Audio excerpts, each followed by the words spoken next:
शुक्ला जी दोनों ही बातों का जवाब दीजिए। एक तो वो कह रहे हैं कि पाकिस्तान और तुर्की, देखिए वर्ल्ड ऑर्डर में वो ज्यादा इंपॉर्टेंट हो गए हैं, वो बातचीत बीच में मीडिएट कर रहे हैं और भारत क्यों नहीं है। और दूसरा उनका कहना है कि कोविड से जो तैयारी की बात कर रहे हैं, सिलेंडर में क्या आप कम गैस देंगे? जवाब दीजिए शुक्ला जी। नहीं, कांग्रेस की मंशा तो यही है कि पाकिस्तान जो है वो वर्ल्ड ऑर्डर में बेहतर हो जाए, लेकिन ऐसा हो नहीं पा रहा है। कांग्रेस के युवराज की हसरतें पूरी नहीं हो रही हैं, लेकिन कांग्रेस की हसरतें तो यही है, वो चाहता है कि भारत की जगह जो है पाकिस्तान जो है विश्व व्यवस्था में बेहतर स्थान पा जाए। ये उनकी बहुत दिनों की विचारों की मंशा है, लेकिन ये पूरी नहीं होती। एक बात। दूसरी बात जहां तक है, ये कहां से खबर आ जाती है कि 10 किलो का टिकट, ये अफवाहें फैलाओ। कांग्रेस की अफवाहों की मिल जो है वो लगातार चल रही है कि किसी तरह इस देश में अराजकता फैला दे ताकि पाकिस्तान को फिर फायदा हो जाए। चीन के चंदे पर पलने वालों को ये लगातार इनकी यही जो है, इनके मन में यही मंशा रहती है कि किसी तरह देश में अराजकता फैल जाए, किसी तरह देश में अफवाहें फैला दी जाए, किसी तरह से लोग नाराज हो जाएं, किसी तरह से लोग सड़कों पर उतर जाएं, किसी तरह लोग असंतुष्ट हो जाएं। साहब, ये इस तरह से युद्ध के समय में भी जिस तरह की हरकतें कांग्रेस लंबे अरसे से करती आ रही है, ये ठीक नहीं है। ये एक जिम्मेदार राष्ट्रीय दल होने का तो कहीं से भी कोई संकेत नहीं है। इस तरह के संकेतों को देकर कांग्रेस खुद को जो है वो कब्र की तरफ भेजने का काम कर रही है। लगातार गर्त में गिरते जाने के बावजूद भी देखिए, बहुत बड़ी खबर है आज की। तैयार नहीं है। अगर एग्जिट प्लान डोनाल्ड ट्रंप खोज रहे हैं, बड़ी खबर है, उस पर मुझे जानना है, लेकिन मुझे पता है आप लोगों की पॉलिटिकल मजबूरियां हैं। सुरेंद्र जी, छोटा सा प्लीज, छोटा सा काउंटर अटैक। हाँ, मैं बहुत छोटा सा जवाब। मैं प्रेम शुक्ला जी को, कोई भारतीय जनता पार्टी के प्रवक्ता कोई जवाब नहीं देने वाला। कांग्रेस ने जो किया है और कांग्रेस कितनी देशभक्त है पूरी जनता जानती है। एक पाकिस्तान के दो पाकिस्तान की हैं, इसमें कहीं कोई दो राय नहीं। आप लोगों तो उंगली तक नहीं कटाई है आजादी के आंदोलन में। खैर, मैं आपसे जो कहना चाह रहा हूं, आज की डेट में युद्ध से शांति की ओर हम क्यों जाना चाहते हैं, क्यों हमारी भूमिका मजबूत होनी चाहिए, क्यों हमारी भूमिका मजबूत होनी चाहिए, हम सिर्फ इसलिए बता रहे हैं अंजना जी कि रोज हमें 2 एलपीजी के जहाज चाहिए, रोज 2 चाहिए। एक पीएनजी का जहाज चाहिए और एक एलएनजी का जहाज चाहिए। और पिछले 23 दिनों में आज तक हमारे पास कुल 4 जहाज आए हैं एलपीजी के। ये पोजीशन है और ये खतरनाक पोजीशन है हमारे देश के लिए। ठीक, आप इस चीज को समझिए। ठीक है, अशोक जी का एक छोटा सा कमेंट हो गया। अशोक जी जल्दी से आपका कमेंट, आप हाथ उठा रहे थे उनकी बात पर जवाब देने के लिए। जी, मैं देखिए कमेंट इसलिए उठा, जी देखिए, भारत सभी देशों से बात कर रहा है। ऐसा बात नहीं है जो भारत शांत बैठा है या भारत कुछ नहीं कह रहा है या भारत चुप है। भारत की भूमिका मेरे विचार से बहुत बड़ी है। हमने सभी, हमारे चाहे विदेश मंत्री हो या प्रधानमंत्री हो, वहां के सभी शीर्ष नेताओं से बातचीत हुई है।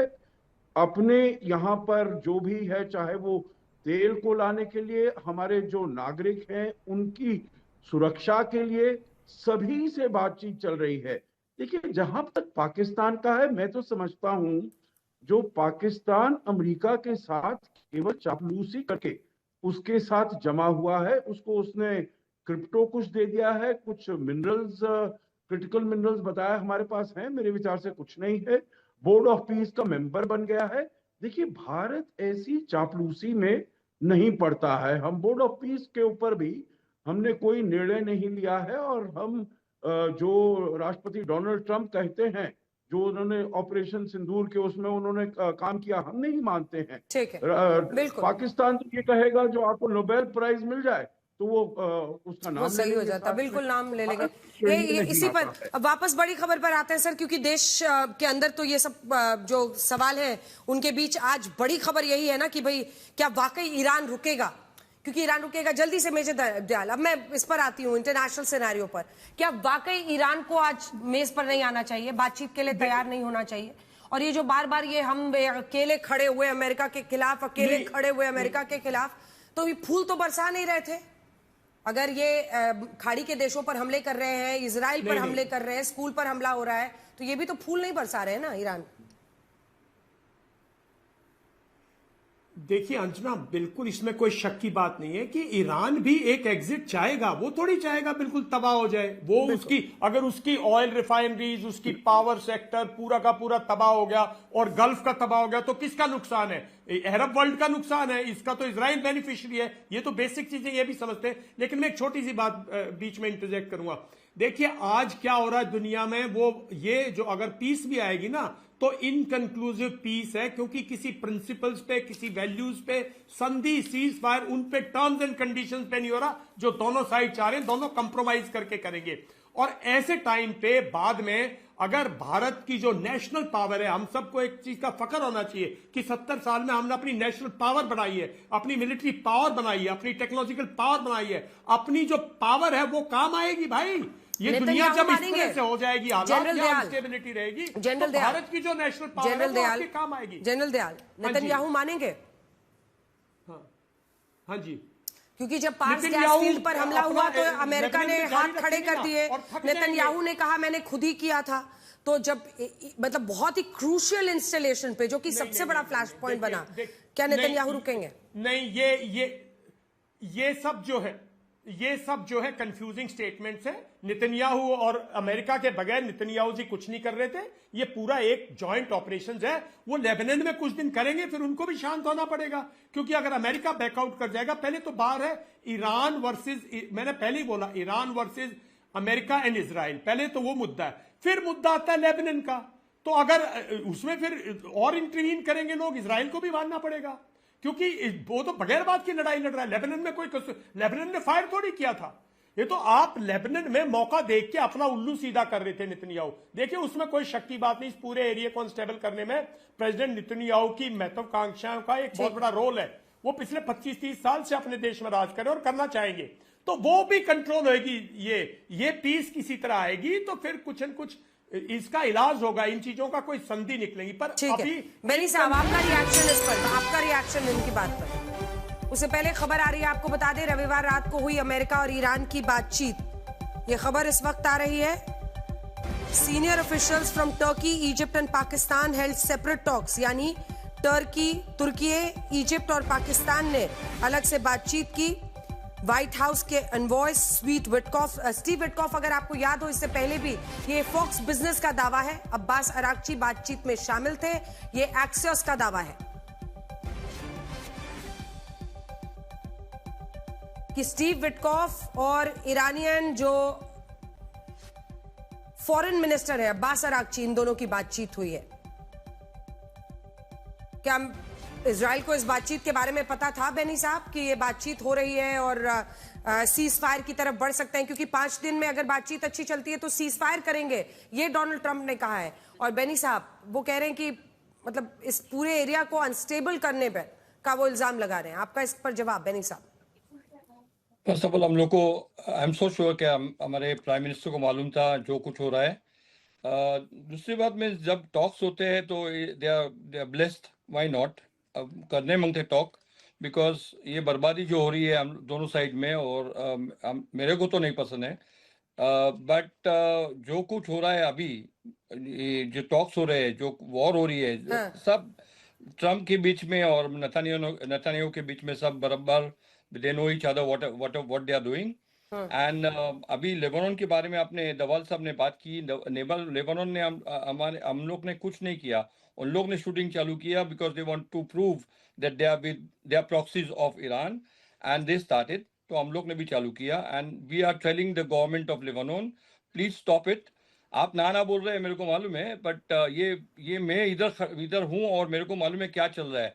आप तो उधर नहीं थे मेरे पास, तो मैं एक बात बोल सकता हूँ ये बारे में, क्या जो लेबानन के साथ हो रहा है, आप बोलो बाद में, मेरे बाद में कितने बोलना है बोलो, बट मैं क्या बोल रहा हूँ, खाली एक ही बात बोल रहा हूँ कि लेबानन के साथ हमारी कुछ वॉर नहीं है। हमारी वॉर खाली हिजबुल्लाह के साथ है, और वो हिजबुल्लाह जो है वो ईरान के प्रॉक्सीज है।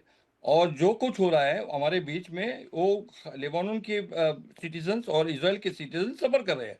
और अभी आप देखेंगे, मेरे इधर टीवी चालू है, उसके अंदर आप देखेंगे कि डायरेक्ट बस के ऊपर बम किया उन लोग ने। तो ये मेरे को मालूम है। और दूसरी बात, मैं इंडिया की बात कर रहा हूँ। मैं इंडिया जो कर रही है, I think it is the best idea to do it, when they will involve India, India must be involved. But now India is very good side, but no problem Netanyahu at all. साहब, sorry माफ कीजिएगा बेनी साहब, Netanyahu साहब जो फैसला ले रहे हैं उस पर एक सवाल है मेरा। अगर आप कह रहे हैं ना कि नेतन्याहू और ट्रंप एक साथ ही हैं, तो डोनाल्ड ट्रंप तो कल तक लिख रहे थे ट्रूथ सोशल पर कि माइट से ही तय होगा कि कौन पावरफुल है, ताकत से ही किसी को शांत किया जा सकता है। अगर बातचीत अच्छी चल रही थी तो ये सब लिखने की क्या जरूरत थी? उन्होंने डेडलाइन दिया है ना, वो डेडलाइन भी आज रात को आने वाला है। उसके कुछ घंटे पहले उन्होंने अगर रोका है, आपको क्या लग रहा है क्यों ऐसा किया उन्होंने? जना आपको मालूम, अंजना जी आपको मालूम है, आप पहले टाइम में आपके टीवी पर नहीं हूँ, उसके पहले भी वॉर्स में था मैं आपके टीवी पर, और आपको मालूम है ये सब 47 इयर्स का सफर है, और हम लोग के कंट्री को बर्बादी कर रहे हैं। बेनी साहब ठीक है बेनी साहब, पर इस टाइम पर अगर ये युद्ध रुकता है, आपको लगता है इजराइल के लिए ये स्थिति ठीक रहेगी? एक ऐसा ईरान जिसमें इस वक्त किस तरह की नफरत होगी इजराइल के खिलाफ, एंटी इजरायली फीलिंग, अमेरिका तो उसके मिसाइल जाते नहीं है।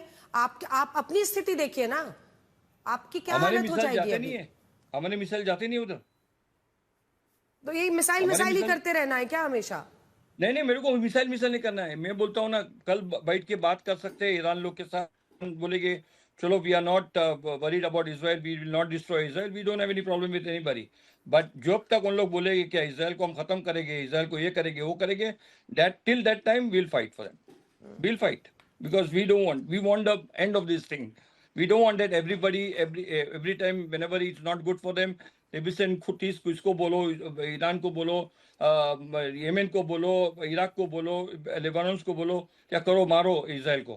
That is not fair. That is not good. So we want to finish this war and once and not all. See, we have peace with Jordan, we have peace with Egypt. No problem at all. हम लोग को कुछ problem नहीं है। अब बोलिए general Dayal. हाँ, देखिए जो सीज फायर एग्रीमेंट थी विद लेबनान की और इनकी हिजबुल्लाह की और इजराइल की 2024 में, मॉनिटर्ड बाय अमेरिका, लिटानी रिवर के नॉर्थ में हिजबुल्लाह चला गया था। वो 25-30 किलोमीटर है बॉर्डर से। ये पूरा का पूरा एक अपॉर्चुनिटी थी जो कि आप ईरान के साथ जो कर रहे थे, तो लेबनान में इस टाइम पे कोई युद्ध करने की आवश्यकता नहीं थी। ये कि हिजबुल्लाह प्रूव कर रहा है, ये अरे monitor by UN forces, monitor by American presence there. उसके बाद अगर हिजबुल्लाह कुछ कर रहा था, जबकि इतनी स्ट्रिक्ट उसमें आपके पास ईरान की तो पूरी की पूरी नॉलेज थी, तो हिजबुल्लाह की तो होगी ना। तो ये बगैर बात के लड़ाई बढ़ाना ये नहीं ठीक है। इस टाइम पे ईरान भी बैकआउट करेगा अंजना जी, क्योंकि ईरान में काफी पनिशमेंट हो चुकी है। वो सब दोनों रास्ता देख रहे हैं, कुछ रोड रास्ता निकाल दे, और ये कहीं ना कहीं गल्फ कंट्रीज का इनिशिएटिव है। बाकी ये टेलीफोन कौन कर रहा है, कौन बात कर रहा है, बहुत छोटी चीज है।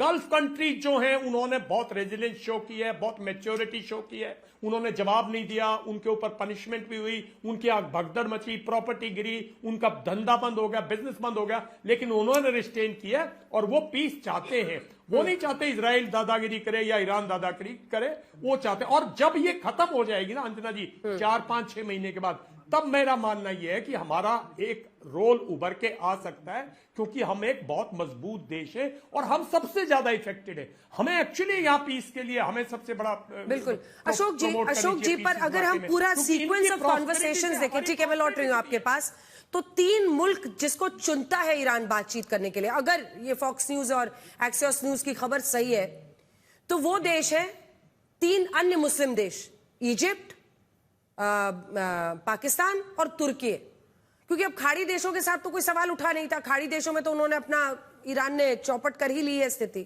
तो उनके जरिए ये बातचीत कर रहे हैं। अभी कितना रिलायबल माना जाए कि इसके जरिए रुक जाएंगे या डोनाल्ड ट्रंप टाइम बाय कर रहे हैं, कैसे देखेंगे? छोटा सा जवाब जी, छोटा सा जवाब मैं यही दूंगा, जो इजिप्ट और तुर्की तो इसमें मेरे विचार से ठीक बैठते हैं, क्योंकि जब भी ईरान के ऊपर कुछ आपदा आई है तो तुर्की ने भी सहायता की है और इजिप्ट ने भी प्रयास किया है। परंतु मेरे विचार से उनके जो संबंध हैं पाकिस्तान के साथ वो बिल्कुल अच्छे नहीं है। तो मैं इसके ऊपर विश्वास। वक्त इतने की इजाजत देता, आप सभी का बहुत धन्यवाद हमारे साथ जुड़ने के लिए।